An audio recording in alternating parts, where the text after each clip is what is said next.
Hi friends, இப்போ வந்து மதிய சாப்பாட்டுக்கு வந்து வந்தாச்சு. கோவில் அன்னதானம் தான். இப்போ என்னென்ன கொடுத்துருக்குறாங்கன்னு பார்க்கலாமா? இதே பொறுமையாக இரு, நானே காட்டு வாங்குறேன். கேமரா போட்டு லைவாக காட்டிடல, அதுக்கு ப்ரெஸ்ஸாக வச்சுருக்கேன். ஓகே ஓகே ஓகே, பார்க்கலாமாங்க? அனைத்தும் வீணாகிவிட்டது. பாருங்க, சாம்பார், சாப்பாடு, வடை, பொரியல், அப்புறம் பாயாசம். இதுதான் மதிய சாப்பாடு, கோவில் சாப்பாடு. எப்படி இருக்குது? அரைச்சி ஊற்றுனதுன்னு சொல்லுவாங்க, அந்த மாதிரி சாம்பார் சாப்பாடு டேஸ்ட்டாக வச்சுருக்காங்க. நல்லா இருக்குதா? கோயில் சாப்பாடுனாவே அது ஒரு தனி டேஸ்ட். ஆமாம், கண்டிப்பாக டேஸ்ட்டாக தான் இருக்குது. அப்புறம் 2 பாயாசம் இருக்குன்னு அதையும் கொஞ்சம் சொல்லிட்டீங்கன்னா மக்களுக்கு எடுத்தால் அவர் வேண்டாம் சொல்லிட்டாரு. சரி, ஆனால் நானே குடிச்சிக்கலாம். வேஸ்ட் பண்ணக்கூடாது. இல்லை, கேட்டால் வேஸ்ட் பண்ணக்கூடாது. வேஸ்ட் பண்ணக்கூடாது. ஆமாங்க, கோவில் அப்படி அங்கே வார ஹேண்டில் ஃபுல்லாக ஆயிடுச்சு. அந்த இது கடாய் வெட்டினது எல்லாரும் போட்டுக்கிறாங்க, சாப்பிட்டுக்கிறாங்க.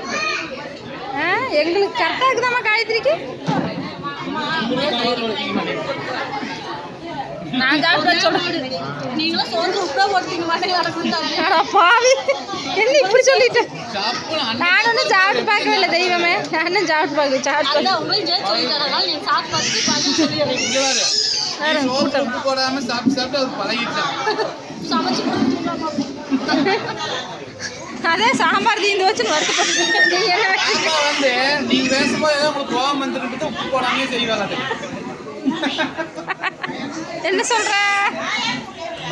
வந்து கண்டிப்பா வாமா, கண்டிப்பா வாமா.